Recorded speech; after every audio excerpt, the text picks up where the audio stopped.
Olá, meus amigos, amigos do Grilo Falante.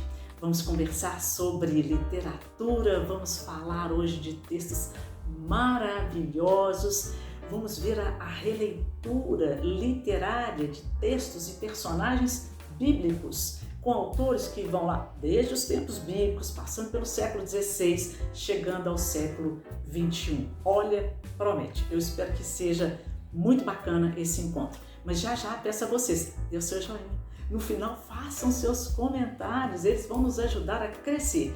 E se tiver bons amigos aí da literatura em mente, indique para ele o nosso canal. Vamos fazer novas amizades literárias. Olha, eu tenho aqui um texto muito bacana e ele é do século XVI, um clássico da literatura portuguesa, mas que nós também tomamos como nossa. Trata-se de Camões. Camões nos seus sonetos de amor são belíssimos. E Camões também vai fazer a leitura de uma personagem, uma narrativa bíblica lá do Gênesis, né, priorizando 3 personagens: Jacó, Labão, Lia e Raquel. Na verdade são 4. Bom, mas vejamos. Esse tipo de leitura, nós vamos realizar, já eu vou comentar com vocês, só relembrar algumas questões desse soneto maravilhoso. Esse tipo de releitura de textos bíblicos, né? Nós vamos entrar nesses processos aí de ressignificação, de recontextualização, mas é uma leitura dialógica, né? Alguém dialoga com o texto bíblico, algumas vezes para parafrasear, outras para trazer novas perspectivas, dar ênfase a personagens que naquela narrativa, por exemplo, poderia ser uma personagem considerada menor, um acessório. De repente ela adquire uma outra dimensão e com valores também contemporâneos que muitas vezes vão se chocar com os valores dos tempos bíblicos. Isso é muito bacana. Isso, na verdade, é que Kafka nos diz que a boa literatura deve ser como um machado ali de quebrar o gelo, né? Vamos fazer isso, vamos quebrar algumas geleiras aí desses mares que não estão mortos, na verdade. E, bom, vamos pensar em Camões aqui. Vocês conhecem a história de Lia, de Raquel, de Labão, de Jacó? Creio que sim, né?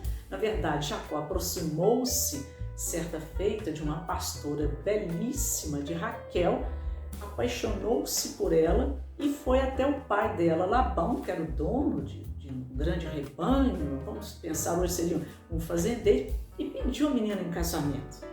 O pai, na verdade, deu a ele, fez uma artimanha e concedeu em casamento Lia, a filha mais velha, porque mandava a tradição o quê? Que as filhas mais velhas deveriam se casar primeiro, né?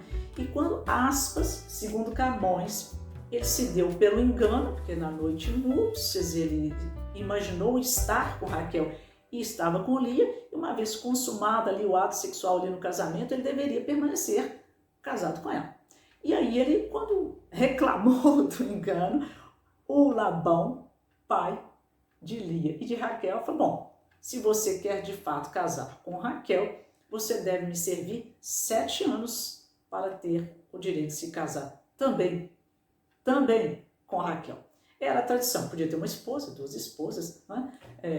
E assim ele aceitou, em nome do amor, porque é o que nos diz Camões. Estou contando para vocês, falando da narrativa, né, bíblica, e que está aqui também colocada no soneto de Camões, mas Camões realmente prioriza a temática amorosa. Ele reconhece em Jacó um homem submisso, não só à servidão ali junto ao fazendeiro, né, Labão, mas a servidão amorosa. E tanto que, olha a finalização, aqui no último soneto ele fala, olha, tornando já a servir outros 7 anos, dizia, mais servira, se não fora para tão longo amor, tão curta a vida. É Camões, né? Maravilhoso, só que o que nossa leitura contemporânea dá da dimensão desse poema?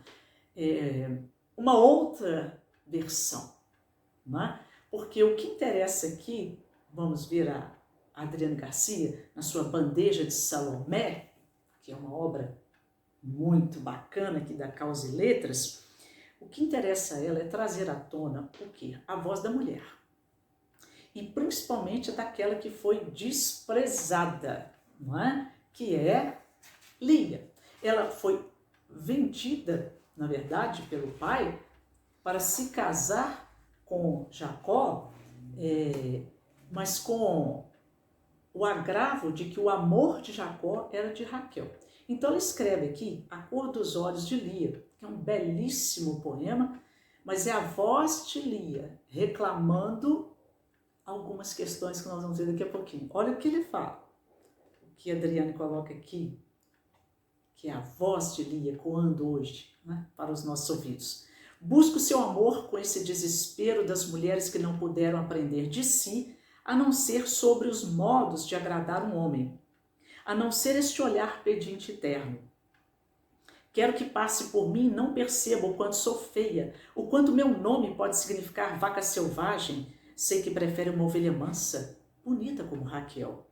Sonho com o nosso casamento, assim como sonho com o meu casamento com um homem de qualquer nome, desde que me ame, desde que me diga a mim quem sou, pois sou apenas mulher. Vejo meu pai me dando a sua cama, enganando ninguém, já que conhece bem a voz de Raquel, nesta noite em que fingimos que sou ela, porque quem mendiga amor, toma de empréstimo. Ouço o sino do desprezo, torno-me esposa, você trocando nossos nomes, enquanto me toma mais 7 anos para que meu pai lhe venda outra mulher, outra de nós, e faça um bom negócio. Gera um filho, sei agora que me amará. Gera outro filho, tudo ficará melhor do que antes. Gera mais um filho, você ficará ligado a mim. E mais outros. As mulheres dirão que sou feliz. Aprendo a carregar barrigas, a ser mãe, à exaustão dos dias. A esperança em cada filho amortecida. Pareço sempre pior na sua presença. Quedo no tempo, registrado no corpo. Estou parindo, Raquel está parindo, e você viril em nossas servas. Deus se lembra de nós, nos dando mais filhos. Você quer, se lembra da cor dos meus olhos. Forte, não? É um discurso que se torna, à medida de cada verso, altissonante. Ele é denunciativo dessa condição de objeto da mulher que é vista nessa linhagem patriarcal dos tempos bíblicos e ainda hoje como objeto de prazer, como aquela que vai parir os filhos e dar ao homem essa condição de se colocar confortavelmente na tradição patriarcal. Mas o que ela reclama, o que ela denuncia, é que tantos filhos deu a ele, inclusive, jamais foi amada, ele sequer sabia a cor dos olhos dela. Muito triste, não é? Nossa, eu fiquei muito impressionada com a ousadia, com o nível, né, de denunciativo que essa poesia da Adriane Garcia nos traz. São várias mulheres do texto bíblico que ela vai trazer aqui, em seus contextos, mas todas elas reclamantes, audaciosas, altissonantes, não é? Dessa fuga, desse lugar de objeto apenas. Eu fiquei muito impressionada, mas eu vou falar para vocês uma coisa. Eu achei há algum tempo já, a mais recente, um poeta português que tem os seus poemas aqui publicados pela internet em PDF. Eu procurei livro dele aqui no Brasil, eu não encontrei. Chama-se Daniel Faria. E eu soube que era um monge. Ele faleceu muito jovem, aos 24 anos, mas já havia publicado, se não me engano, 3 títulos e todos impressionantes. Ganhou prêmios literários. O moço é fantástico. Eu achei interessante trazer aqui vamos ver, a princípio um poema dele, para nós fazermos essa percepção da diferença de olhar do que é uma mulher contemporânea, que dá prioridade a essa questão do feminino, do feminismo, que é denunciativa, que tem uma poesia muito potente, muito forte, e agora a voz de um homem, de um monge, lá dentro do convento, fazendo a releitura também de personagens femininas da Bíblia. Vamos ver no que dá isso. Eu fiquei maravilhosa. Ele diz assim num poema sobre Agar. No deserto há uma mulher e um arbusto, e a mulher é Agar. Sentada no odre vazio, com os olhos cheios de lágrimas, à distância de um tiro de arco, para não ver filho morrer. No deserto um poço, a mulher escolhida no Egito. No deserto há um flecheiro, o menino que dorme no arbusto. Agar tem um véu que voa ao lado das setas do seu filho. Aqui nós temos Agar, não é? Você se lembra da história de Agar no texto bíblico? Ela é a serva que, uma vez que Sara, já muito idosa, não pode gerar filhos, ela vai ceder para que o marido tome para si a serva Agar, muito jovem, e tenha com ela um filho, Ismael. Isso vai acontecer, mas depois que o filho nasce, Sara engravida e fica muito ciumenta da atenção que a escrava está recebendo e de alguns privilégios que o filho da escrava está recebendo. Então ela é expulsa, ela vai para o deserto. Depois ela vai ser reencaminhada ali àquele contexto familiar, não é? E os filhos, tanto o filho legítimo quanto o filho bastardo, vão crescer ali próximos. Mas vamos ver aqui qual é a leitura que a Adriane faz de Agar, a escrava. Veja só, tudo são metáforas, Agar, menos a servidão e o fato de possuir um útero. Antes ainda, a mulher ser um vaso onde jogar sementes com a graça de Deus. É metáfora. Viver longe das gentes suas, egípcia, entre as propriedades desta mulher que não pode rir. Pois parece estéril, havendo o Senhor sobre ela, mas que tem uma serva. É você, Agar, a serva oferecida nesta noite em que este homem a possui no breu que se prolonga. Tudo são metáforas. Perdão, vou voltar aqui. Enquanto a mulher que não pode rir chora e você tenta limpar o que lhe escorre entre as pernas. Tudo são metáforas, querida Agar. Até este colo que ofereço para diminuir a sua dor. Eu que só tenho palavras enquanto sua barriga cresce, e você foge daquele homem e da mulher que não pode rir. Uma fuga pelo deserto. Mas qual deserto agora, Agar? Finalmente você encontra uma fonte de água. Porém, o Deus que tudo vê não dá descanso e no seu encalço há um batalhão de anjos treinados. Em busca, recuperação de servas, restituição de filhos e você nem para se sentir lisonjeada. Tudo metáfora. Você volta escoltada e em silêncio e frente a frente, você e a mulher que não pode rir. 14 anos vocês em vão, olhando para o menino, tentando conviver sem se lembrar do breu daquela noite, que habitou em Sara, que habitou em você, mesmo depois que recebeu do homem parca pensão alimentícia, pão, um odre de água e um deserto. Tudo são metáforas, mas onde é que encaixamos o estupro? Quase, acho que eu posso dizer uma heresia, né? Ela toca em questões que são muito peculiares hoje, principalmente, que é a questão da violência contra a mulher, a misoginia, essa lei do patriarcado que muitas vezes revestida de outras nuances ainda prepondera. Ela volta a colocar aqui, denunciativa, a condição da mulher como esse corpo que gera filhos, mas que não impõe ou não inspira amor, que não inspira o respeito, que não inspira necessariamente o desejo sequer. É apenas o corpo que serve para cumprir uma tradição, para alimentar o sonho do patriarcado. É muito ousada a poesia da Adriane. Mas este tipo de ousadia, essa voz denunciativa, ela se faz ouvir. Ela se faz ouvir. E na poesia, ela tem o seu lugar. Né? Um lugar realmente muito, muito, muito privilegiado. Eu vou terminar aqui com vocês essa nossa leitura com o texto que dá título, né, a toda essa coletânea, A Bandeja de Salomé. Salomé é uma personagem do Novo Testamento, né? Ela é filha de Herodíades e ela tinha um peculiar dom que era a sensualidade na dança.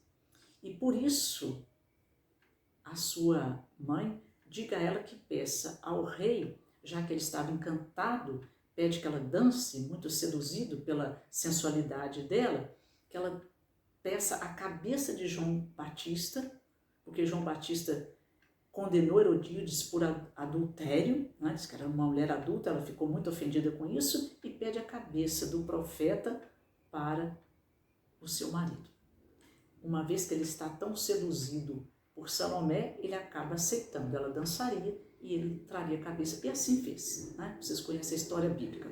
Mas a ideia é que essa figuração de Salomé, ela é muito inspiradora. Oscar Wilde escreveu uma peça, né, no século XIX, Oscar Wilde, né, com a sua envergadura também, né, chama-se Salomé, enfatizando mais isso, a sensualidade dela, inclusive a questão da dança, rítmica, ritualística, sensual, né, poderosa.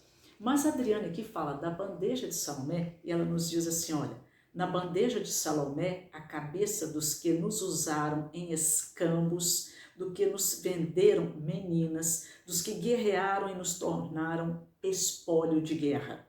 Na bandeja de Salomé, a cabeça dos que nos casaram à força, dos que nos estupraram em casa, nos campos, nas ruas, nas florestas, dos que profanaram o nosso corpo. Na bandeja de Salomé, a cabeça dos que nos proibiram escola, dos que nos aprisionaram nas casas, dos que nos retiraram a voz sobre as decisões da cidade. Na bandeja de Salomé, a cabeça dos que se apropriaram das letras, dos que escreveram a história, nos interditando a nossa, nos negando conhecê-la. Na bandeja de Salomé, a cabeça dos que definiram a nossa moral, dos que se apropriaram do nosso útero, dos que nos dividiram em mulheres respeitáveis e não respeitáveis. Na bandeja de Salomé, a cabeça dos que contaram na nossa cara piadas com a nossa tragédia, enquanto provocavam a tragédia e riam. Na bandeja de Salomé, a cabeça dos que usaram a ciência para endossar nossos castigos, dos que usaram nossos corpos para experiências contra nós mesmas. Na bandeja de Salomé, a cabeça dos que se construíram às custas do nosso trabalho doméstico, de mulher não remunerada, roubada de tempo e vida. Na bandeja de Salomé, a cabeça dos que nos inferiorizam, dos que nos pagam menos, dos que nos assediam, dos que nos ridicularizaram. Na bandeja de Salomé, a cabeça dos que nos humilham, dos que nos barram, dos que nos violentam, dos que nos matam. A bandeja de Salomé é um signo do trunfo das mulheres contra todas as formas de opressão ao longo do tempo. É um grito desesperado, forte, muito impactante, mas é um grito que está ecoando, né? E só para terminar, eu vou voltar aqui a um poema do Daniel Faria, o poeta português, que eu acho belíssimo, um poema que ele fez para Sara. Veja só. Sara se senta nos degraus das casas destruídas. Sara é o nome do deserto. É o nome da videira estéril. É o nome à espera de ter filho. Sara está velha de estar sozinha. Está sentada e desfaz a bainha dos seus vestidos. Daniel aqui dá uma outra ênfase. Ele não é denunciativo da condição de submissão da mulher, da exploração da mulher. Não, ele dá uma outra dimensão. Mística, bíblica, sensível, mas não menos contemporânea. Quando ele aproxima a imagem das casas destruídas, do deserto, né? Da velhice à solidão das mulheres. Olha, está entregue. Eu espero que tenha trazido aí alguns pontos de reflexão. Tenho certeza que vocês já devem estar pensando em outras literaturas, em outras experiências literárias, e eu conto com isso, para vocês trazerem contribuições e dialogar aqui com o Grilo Falante sobre esse tema tão enviesado, tão impactante. Fica aí a sugestão de leitura, né? Essa obra maravilhosa, A Bandeja de Salomé, de Adriane Garcia, da editora Causa e Letras, para vocês pensarem a poesia e pensarem nessa dimensão da história da mulher nas sociedades, nas culturas, até os dias de hoje. Meus amigos, um abraço do Grilo Falante, não esqueça aí do joinha, ok? E peço a vocês, e digo para os amigos, vamos fazer toda uma rede de amigos literários com o Grilo Falante. Um abraço, até o próximo encontro.